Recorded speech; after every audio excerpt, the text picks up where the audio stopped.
Welcome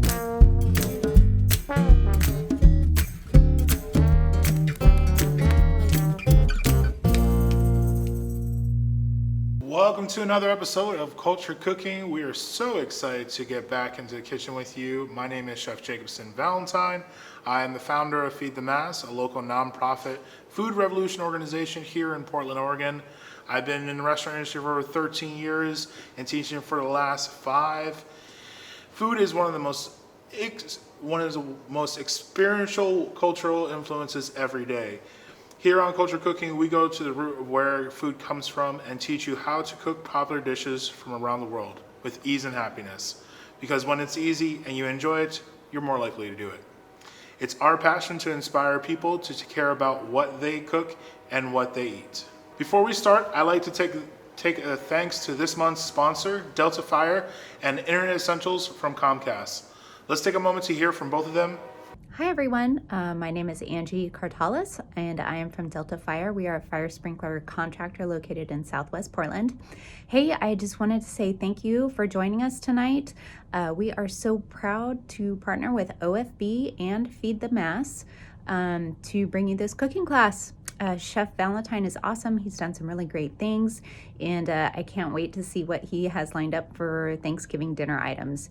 And again, I hope you enjoy the class and enjoy the season. All right, thanks.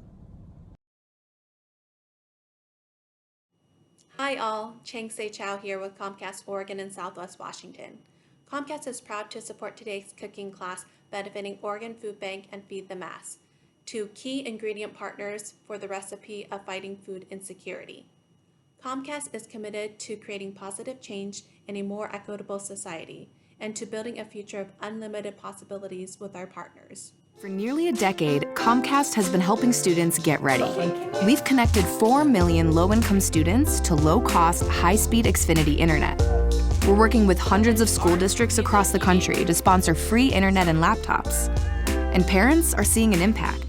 And now we're turning 1,000 community centers into lift zones, Wi-Fi-enabled safe spaces to study, so more students can be ready for anything. I'm trying to do some homework here.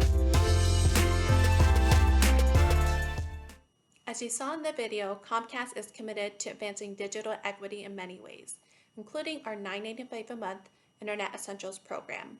Federal Pell Grant recipients and those who qualify for public assistance programs such as SNAP, TANF, WIC, HUD, and so on may qualify for Internet Essentials if they're in our service area and have not subscribed to Xfinity Internet within the last 90 days. If you're interested in learning more about the program or applying for it, please visit internetessentials.com. Thank you. I hope you have a great time cooking today. Tonight's theme is the Great Giving. We are going to introduce you to 3 more local organizations that work year-round to help our neighbors most in need. This evening, we will all make our own pumpkin pie, and we here at Feed the Mass will share a few short videos our team made on how to make the perfect turkey at home that is tender and delicious, as well as some popular sides including stuffing, gravy, and green bean casserole. Okay, let's jump into it. First order of business is the pie crust. This recipe trick cuts about 45 minutes out of the total prep time by using a freezer instead of a refrigerator. So let's get into this. So the first thing we're gonna need is a nice large bowl. Now this large bowl, anything that you can get your hands into. So with me, bigger the better, I think. So we're gonna need 2.5 cups of flour.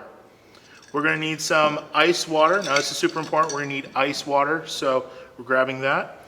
We're also gonna need some of the, about a cup of butter. We're going to need 1 tablespoon of sugar and 1 teaspoon of salt. All right, so this is super easy. So the first thing we're gonna do is let's get all of our dry ingredients into our bowl. Then we're gonna get our salt and we're gonna get our sugar. All right, we're just gonna use a little whisk to kind of get these dry ingredients put together.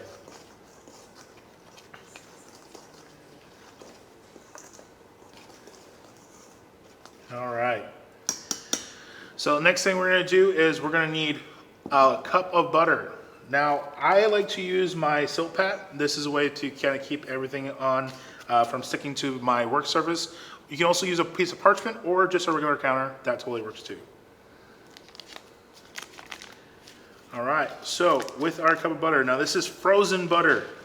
Now you can cube it up nice and small to do this part, but I actually like to keep it whole and use a grater. Now, if you have them just in your fridge, that's totally fine, but I like the freezer just because I have hot hands and it tends to melt the butter.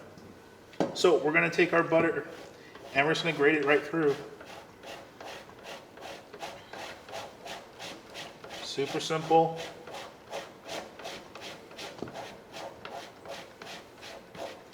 And it's gonna be like little butter twirls.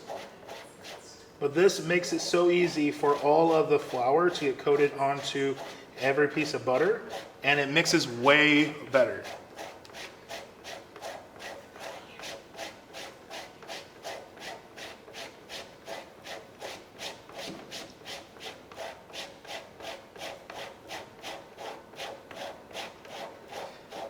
Now we're getting towards the end, so again, we're gonna make sure we're being careful. Oh, look at all these little flecks of butter. Remember, the grater is super sharp, so we're always gonna be careful with the butter and the grater.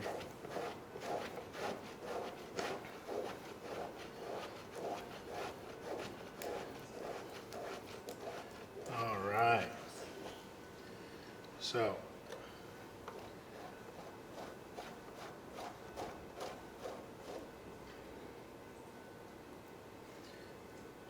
all right. So, we have our cup of butter, flaked and looking amazing. Get also a little excess butter off. Across the tub. Now we're gonna put all of our butter into our flour. So.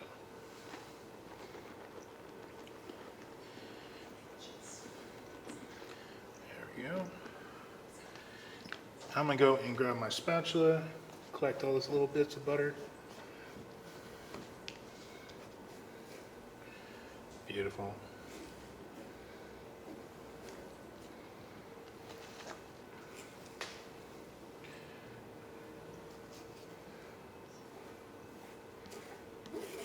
There we go.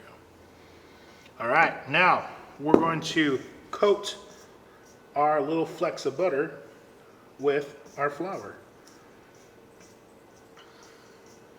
Now this process is important. We take our time.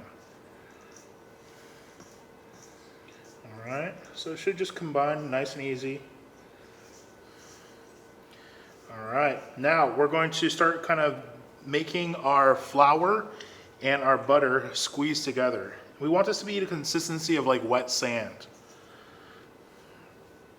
So all we're doing is just rubbing in the flour and the butter together. This ensures that it's going to have a smooth texture when we have our dough together. So all you're doing is just squeezing. Now if you have questions or anything like that, please put them in the chat.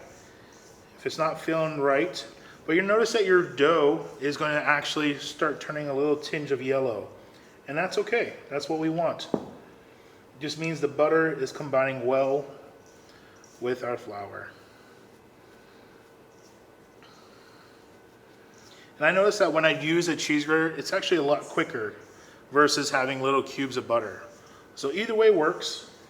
Is just know that if you use these little cubes of butter, it's going to have actual like big, it's going to take a little bit longer. It's just going to take a little more strength into it. But once it kind of looks like wet sand, it's perfect.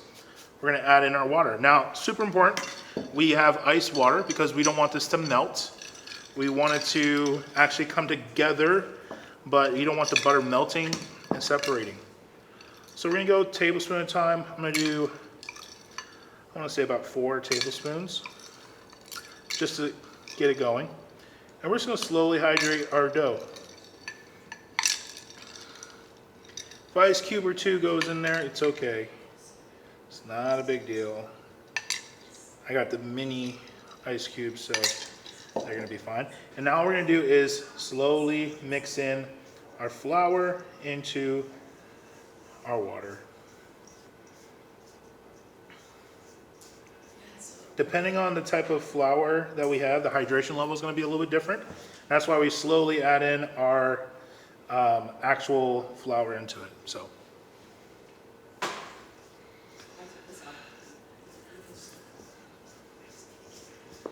All right. So you can kind of see it's not starting to take a form of a dough yet. So that's the first sign that we need a little more water. So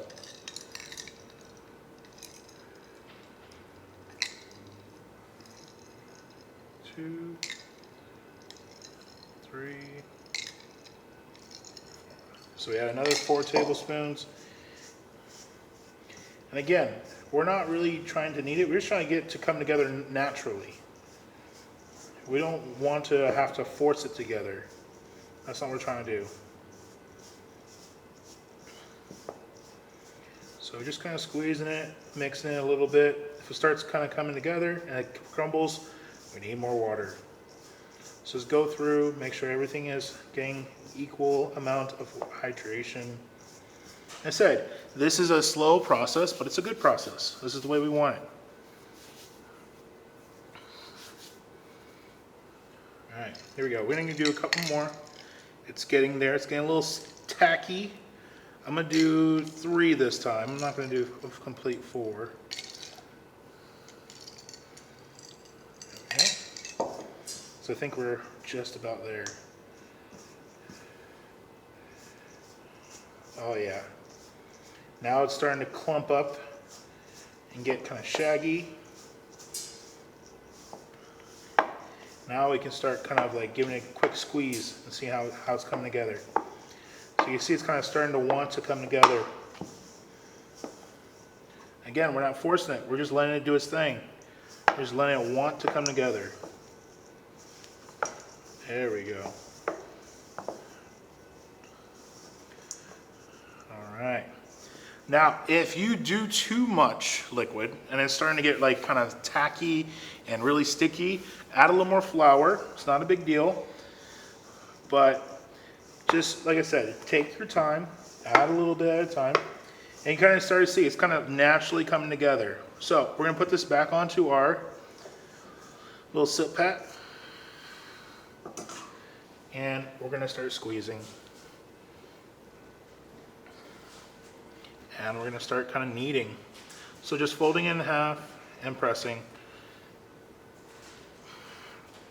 Like I said, this dough comes together pretty quickly. And all we're going to do is just kind of rub the dough onto your counter or your silk pad or your parchment. Oh, a couple pieces of ice just popping out. We're okay. And we're going to start kneading. Super easy. Like I said, see, it's coming pretty quickly.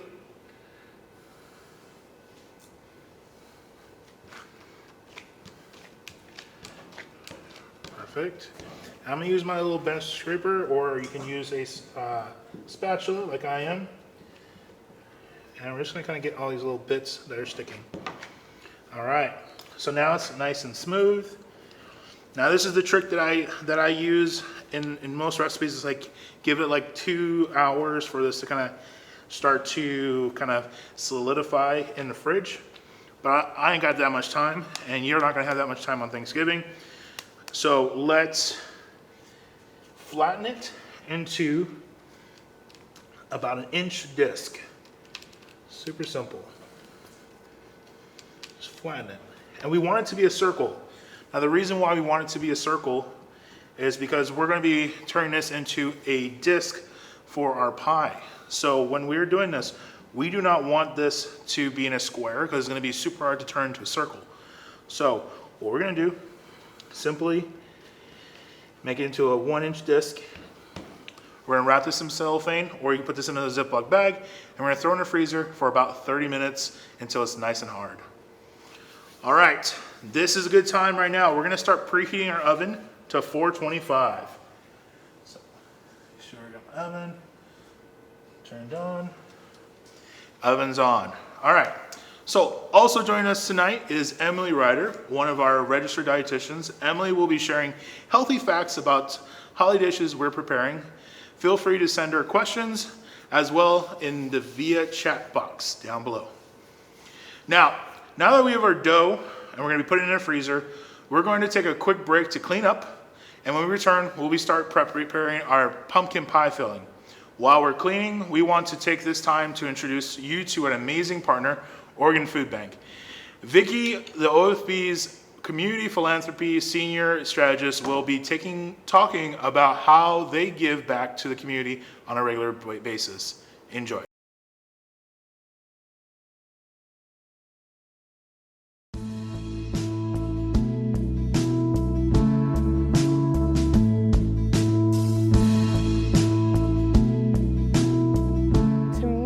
It's a magical place.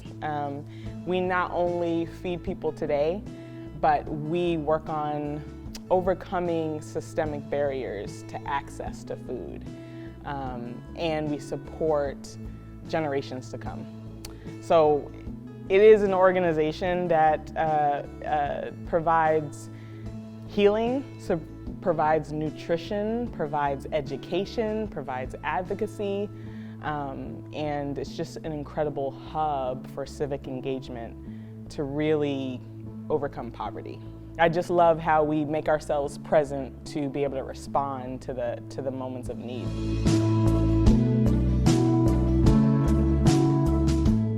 It's very rare that we find a career that's a portion of your identity and your heart, and that's what I feel. So it's like I give my time and energy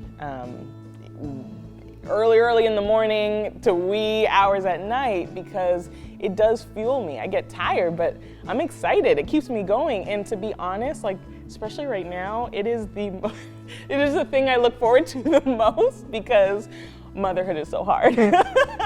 So you can't fundraise, in my opinion, you cannot fundraise well, you cannot develop strong relationships if your heart is not like infused with that mission. And it's okay, you don't always have to feel that, but if you can find a place that you see yourself represented in and you really connect with, then you're gonna be just fine. Help our kids grow up in a world of yes. There is nothing they can't accomplish, there's nothing they can't reach for.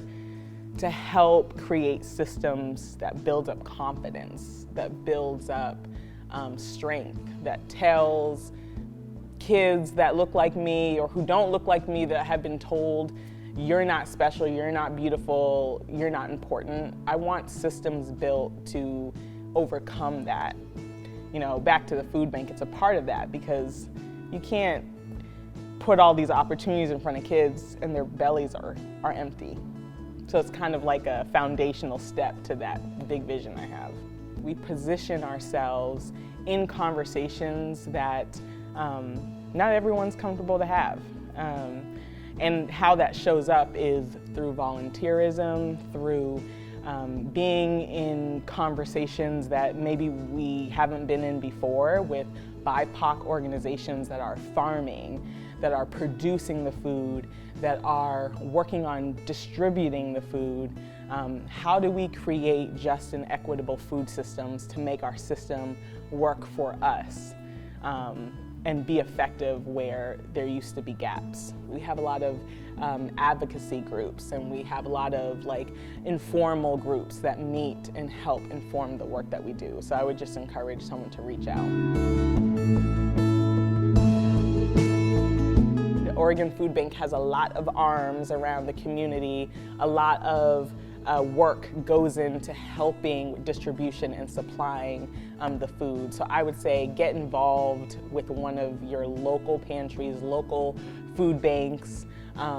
Reach out to Oregon Food Bank, see what type of volunteer opportunities are coming up with COVID. Things are changing, but we do have small spurts of volunteering opportunities to keep people safe, but still help us serve. And you know, donations are always welcome, and whatever size you can give. It's not about, you know, often people think of philanthropy as like $1 million people, but the most successful institutions have tiny little gifts that keep coming.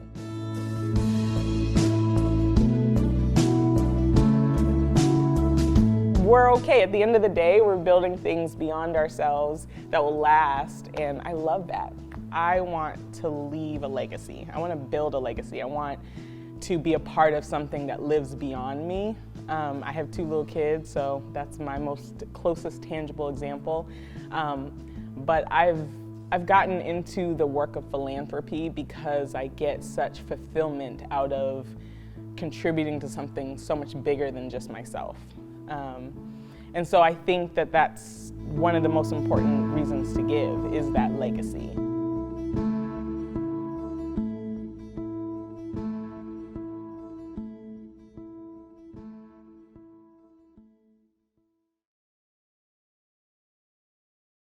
I don't know about you, but I can't wait for Turkey Day.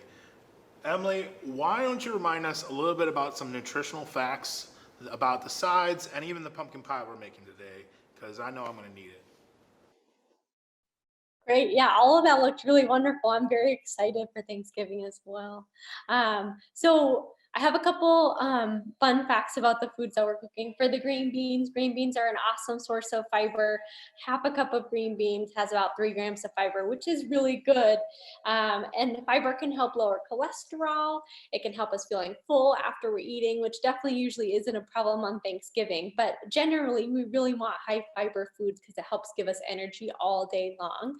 And even if you're using something like a canned green bean, that's perfectly fine too. The one thing that we like to be careful about when we're using canned goods is that they tend to have high sodium amounts, which is salt, which can increase blood pressure and sometimes contribute to some kinds of swelling for some people. So we try to look for the sodium-free options. If you can't find those, giving them a really good rinse in water before you're cooking them to wash some of that salt off. As far as the mashed potatoes go, love mashed potatoes. It's one of my favorite things on the Thanksgiving dinner. If you're looking for a heart-healthy option, you can replace some of that cream with non-fat plain Greek yogurt and some skim milk as well. So that's definitely a great option. As far as the gravy goes, if you're catering towards a gluten-free kind of company, you can substitute any kind of gluten-free all-purpose flour for your regular all-purpose flour. The King Arthur brand works really well, and so does the plain sweet rice flour. You can make the stuffing gluten-free with gluten-free bread, and sometimes with the stuffing as well, if you're using a broth to give it some extra kind of moisture. Some broths can be really high in sodium. So if you're someone who's following a heart-healthy diet and you're trying to be careful about all of the salt that you're having on Thanksgiving, you can look for a low sodium broth as well. That usually comes in chicken broth or vegetable broth, whatever you're using. When we talk about turkey later, I love talking about turkey. It's a great source of protein, which can be really important for building muscle growth, keeping our muscles nice and strong. It helps us feeling full and satisfied after we eat. 2 slices of turkey, like a good normal slice of turkey, provides about 24 grams of protein, which is almost half of what you need in a day. So that's really good. It's high in B vitamins, which our bodies can use for energy. It's a really great option. Yeah, so thank you. Now, thank you, Emily. I really appreciate everything you've brought to the table, as they would say. So does anyone have any questions about the side dishes that we just shared on there? If so, please leave it in the chat. If everyone's ready, let's start making our pie filling. I know we're a little bit behind, so we're gonna keep it moving. Let's talk a little bit about the ingredients that we have. So we have our 15-ounce can of pumpkin puree. We have our 12 ounces of evaporated milk, our 2 eggs, our 3/4 cup of sugar, our teaspoon of cinnamon, our 1/2 teaspoon of ginger, and our 1/4 teaspoon of clove. If you do not have clove, nutmeg is also a really good substitute. So to make this is actually super simple, but there is a method. So the first thing we're gonna do is let's crack a couple eggs. So we got our first egg in, bada bing. Second egg in, bada boom. All right, super easy. We're gonna get in our sugar, our evaporated milk,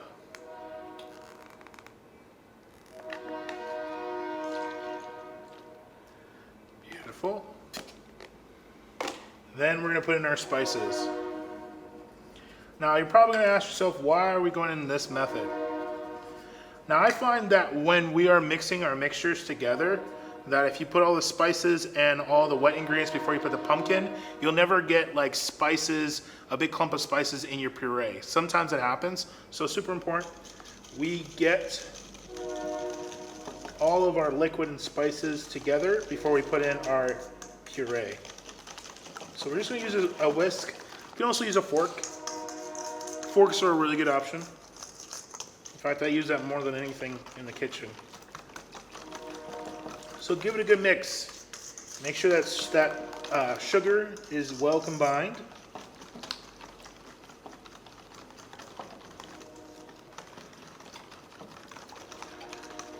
All right. So our sugar, all of our spices, all of our dry ingredients, all combined. We're gonna get our pumpkin. Now, we don't want to waste any part of pumpkin, so get a good spatula. And we're going to put this right into our filling. Beautiful. All right. Hope everybody's doing all right out there. All right.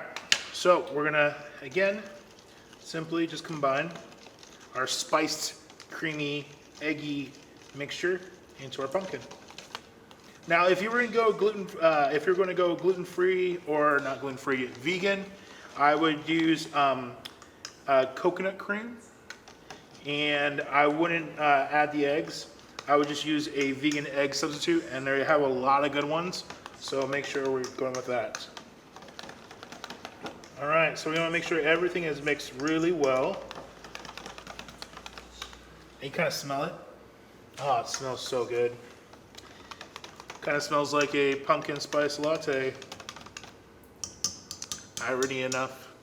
All right, so we have our mixture. We're gonna put this into the fridge. And then, Emily, do you have some information about pumpkin pies that we should be talking about?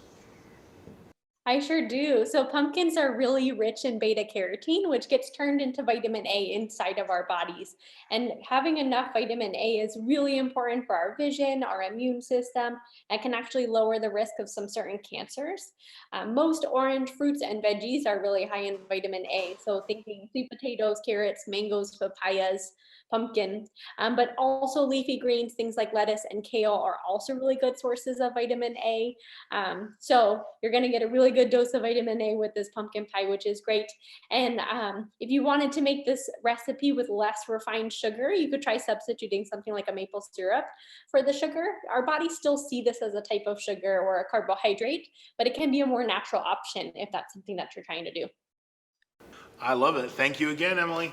Now, while our pie is still in the freezer, we're gonna be pulling out in a little bit. It's time to clean up, sanitize the area again because we just got done cracking some eggs. So a little wiping of down with some bleach water or anything like that will work perfect. But I wanna introduce Scott Kerman real quick. He's part of Blanchet House, the executive director, and they are helping our community every day of the year. And they have an amazing video that I want you to share with you. So check it out. Hope you enjoy it.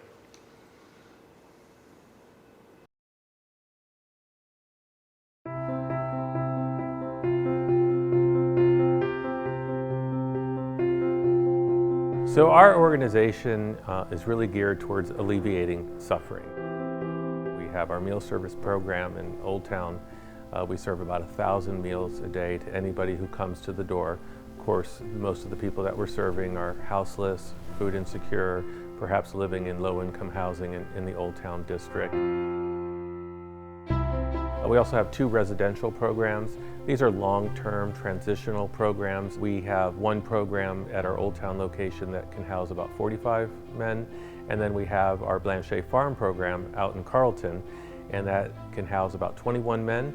And what's one thing that's different about the Blanchet Farm program is that all of the residents are struggling with addiction, and of course it's a working farm, so the residents out there are tending to our animals. We have therapeutic animals, pigs and chickens and goats, beekeeping program. We're working on a program where we can build a housing facility for women. So we're very excited about this opportunity to raise money and build a facility that can bring our kind of transitional housing program to women or those who identify in our community. And so really what we're about is meeting these needs, right, for food and shelter, but we're also trying to provide hope.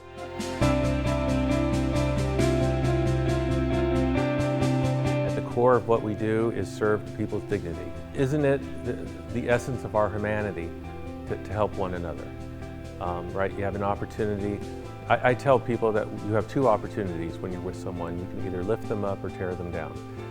We choose, I think all of us choose, to lift people up, no matter the circumstance. And so I think giving is really what is essential to making us feel like whole human beings. We have one volunteer, she just delivered her 300th hand-knitted hat that we hand out with our meal service. And she's very proud of the fact that she's hit 300. I think she's looking toward number 500, right? But this is something that she enjoys doing, and she's very good at it. And I think that she can use that skill and that passion to help others is something that is just the icing on the cake for her.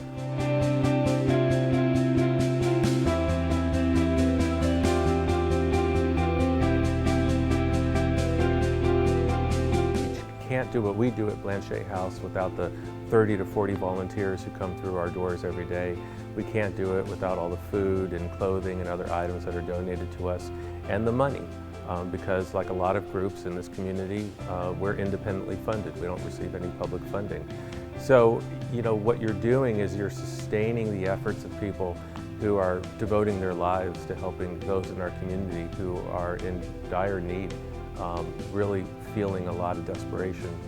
Do all of those things, but the most important thing that those donations do is it conveys visibility to the people we serve.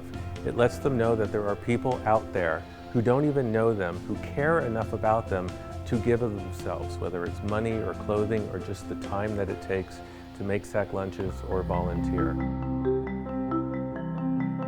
There are too many people in our community who are suffering from trauma that's been exacerbated by the pandemic and the series of crises that have come in the last 18 months. This has created a crisis of mental health and addiction in our community, and it's really challenging our ability, and I think the ability of a lot of agencies, to serve effectively, to serve safely. When someone is in a mental health crisis, it is very hard for them to receive services because they can often be very disassociated from what we're trying to do. I think we have to come together as a community and be very intentional about how we can do better for people who are struggling with trauma and mental health crisis right now. I know people are frustrated and despondent about the houseless situation and just the feeling like things aren't getting better. What I would say to that is that things are getting better. It's sometimes the progress is incremental, but it's progress that we can build on. Don't give up, give. Keep giving, and I think that will help make a change and encourage other people to give.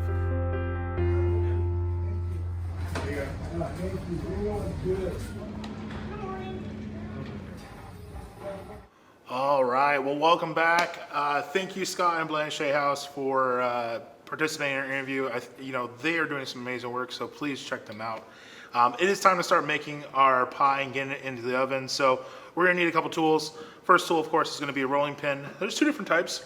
This is more of a French style where you actually are using more of leverage. And then this is the old, hit your mama or your mama hitting you in the head kind of rolling pin. But I don't like this mainly because I feel like I'm too strong and I always bend these. So this is my go-to. So the first thing we're gonna do is let's get our dough out of the freezer. Now you're gonna feel that it's gonna be extra firm. This is good. We want it to be firm so when we stretch it out, it doesn't crack and it doesn't stick. That's super important. If it starts sticking or it starts, being really mushy, it's going to be actually very uneven, and we don't want that. We want it to be nice and even, nice and good. All right, so we're going to take it out of the plastic. Perfect. There.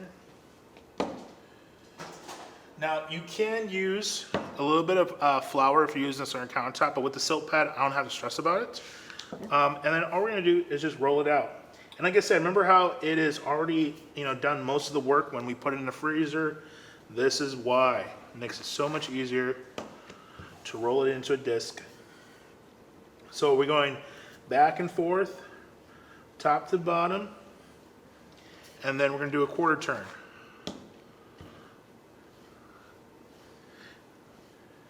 And then we're gonna do a quarter turn.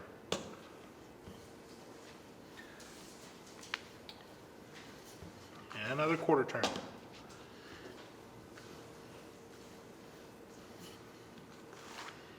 And we're just working it out. Nice and easy.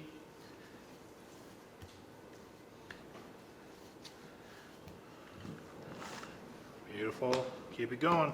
And we want this to be about a 1/4 inch thick.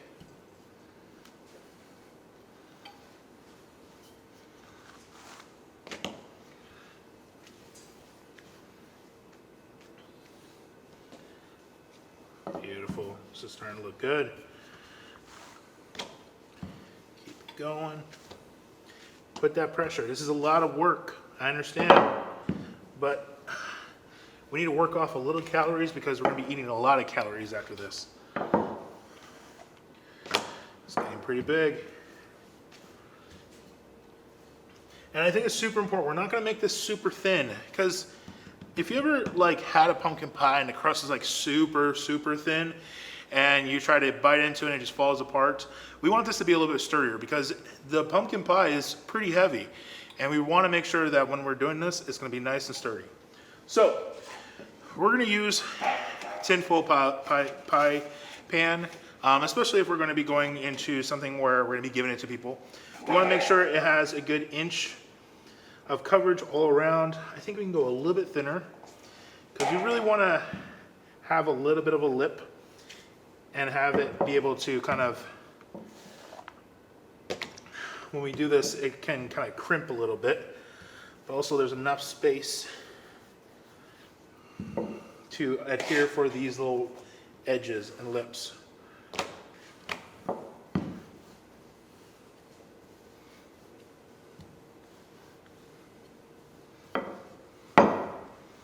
Beautiful. One more time.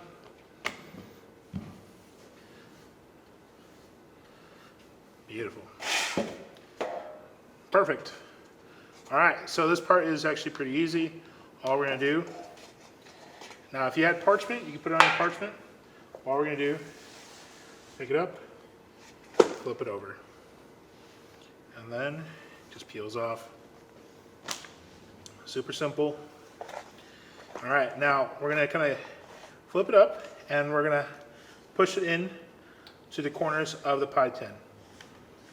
Super important. If we don't do this part, we're gonna have a pocket and we don't want that pocket. Now this pie crust can work for any pie. When we are doing pumpkin pie, we're not going to have the pie be pre-baked. So if you're gonna pre-bake this, we would usually poke a bunch of holes, put some beans or some rice with a parchment over it and bake it first. But with pumpkin pie, because it's so much liquid, we're gonna actually have enough time for it to actually fully bake while the pie is being done. All right, next, we're gonna take a paring knife. So this is gonna be our next tool. And we're gonna cut the edges of the pie. Super easy. Again, this doesn't have to be perfect. Oh, don't go into the tin foil. That's not good. Beautiful.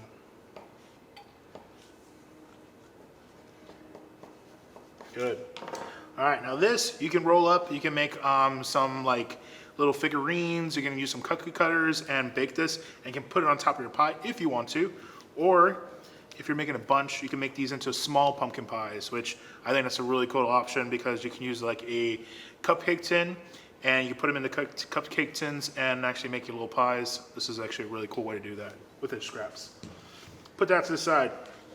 Now let's talk about crimping. It's a very easy thing, and I think the best way it was explained to me is you have your little bird and you have the worm, all right? So we have our pie. Little bird pokes into, eats the worm, and you have a crimp. And then your thumb goes up one level and in. Up one level and in. And you're just gonna go all the way around doing the same thing. Bird eating the worm. Now, if you don't want to be fancy, you could just use a little bit of fork and go all the way around. So again, this is another reminder, you should have your oven up to 425, already preheated. If you haven't, then you're gonna have to wait a little bit. So we're crimping all the way around.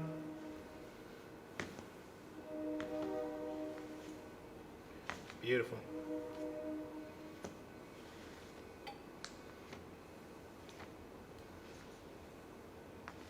All right, so we have a nice little crimp all the way around. We're gonna make sure, again, no air pockets. Beautiful. All right, now it's time for our filling. So we're gonna fill this up to the edge. So super important, whenever we pour to the middle and out.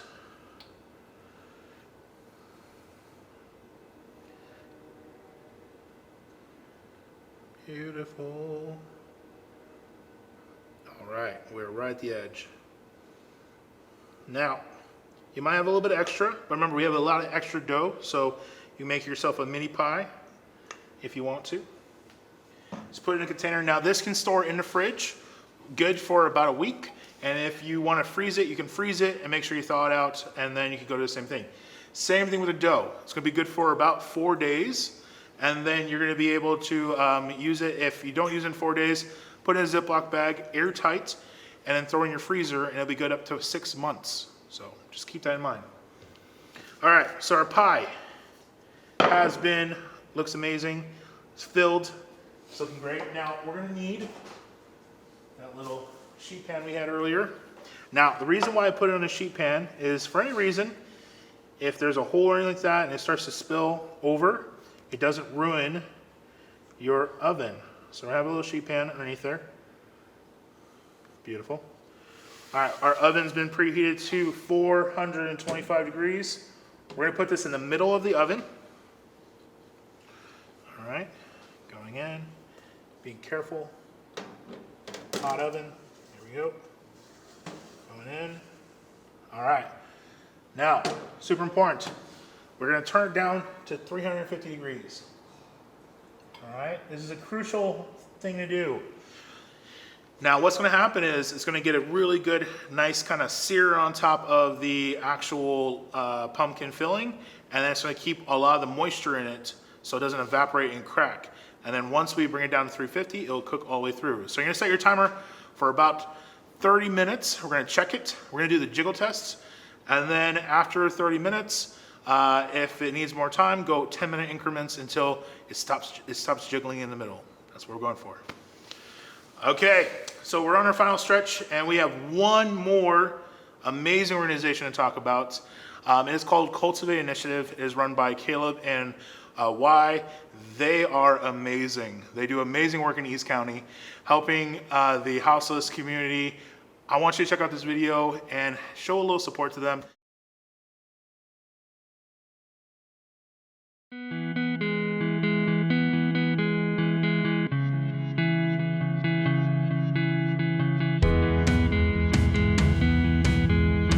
We literally walk alongside the population that we serve, which happens to be houseless individuals, and we're for and with them. Wherever they're at in life, we walk alongside them to get them to the next phase in their life, however that may look for them. whether that's housing, employment, ID, whatever they need. That's what we're here for. Do you look around every day, like people are in need, but there's so many needs and we just got to start with the basics. So like if we want people to get off the streets, let's help them get an ID so they can try to gain employment and then work on getting housing. We've been there. We are 1 or 2 decisions away from a tragic loss of community or family, and so coming alongside our neighbors that are on the margins and have had a tragic loss of community it's what led me into this, because it's my life and our life as humanity. Giving back is important because there are so many needs, and if we're able to help in any capacity, we're gonna do it. And if we don't have the means, we'll point you in the right direction. And sometimes that's all people need to get to that next phase. It's just a little nudge up. So I think giving back is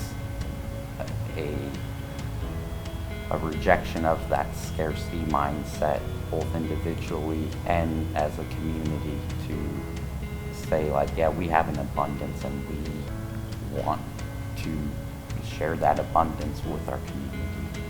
We've literally had nothing the last year, but yet we've given like we've had an abundance. Like literally, like zero funding, unemployment, but yet we did a lot of giving with just the small little things that we had. And it did a lot for the people that we serve. Like they were truly grateful. Like, and that's what it's all about to me. Just coming and showing up and getting to know people. Like shake a hand and literally meet a friend. Like some of the most amazing people I've met have been houseless and that are still what I call family to this day. So like if you don't stop and have that conversation, you could be missing out on a great person. Just show up. I started at a women's shelter downtown, thought it was just gonna be a little winter job, quick buck. But then that first month, like I realized like this is what I'm supposed to be doing. This is my passion and I've been with it ever since. It was for me actually getting to know people. It changed my outlook on homeless individuals as a whole. Like I met so many different people, got to hear their stories, and I was just hooked. Like it was amazing because oftentimes I would be the one in the past that would walk past people. But having those conversations and building those relationships, I was like, wow, like this is what I want to do. You know what I'm saying? You can't pay me to do nothing else. I mean, did it the last year without getting paid, so this is like, it's what I want to do, yeah. I would like a lot of people to walk what they're talking. You know, a lot of people, organizations have good intentions, but like, are you really doing it? Like, we're really doing it. We've been doing it, you know what I'm saying? So like, just show up and do what you're supposed to the right way with good intentions. If we would take the hard work of strong moves slow and creating actual sustainable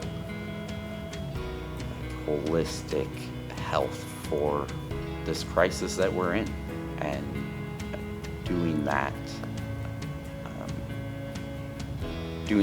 not for others but with others, and having neighbors that have experienced the trauma and the being houseless to be a part of us moving forward together in that. And just being consistent and genuine and holistic, like, that's how I personally get back every day. It's by treating a human like a human.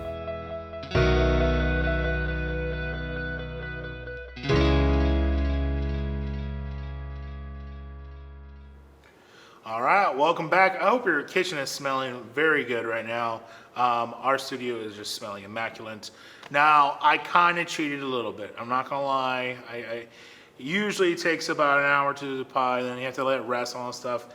I made one this morning, so I'm sorry you guys get to watch me eat this amazing pie. But Definitely once this is done and it passes the jiggle test and everything like that, I want you to take it out of the oven, let it rest on the counter for an hour, and if you want to eat it warm, which I think that's weird, but you can eat it warm or put it in your fridge, eat it for breakfast tomorrow, or for dinner for the next day, whatever way you want to go.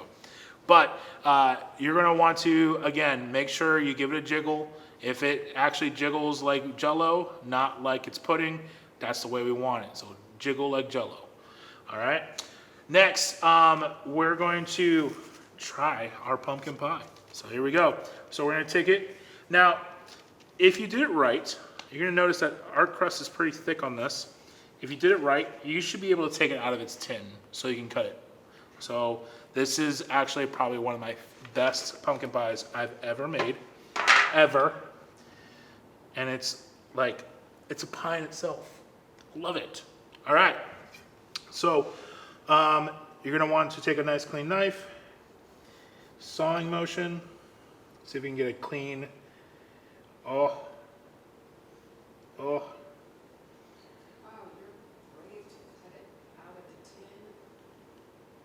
Well, this, if we do this right, the crust is going to be holding together. Look at that cross section. All right, so we know we did a good job. So look at that, cooked all the way through, beautiful, nice and firm. Now, of course, we got to try it. So we're going to cut this right in half. Beautiful. One more time.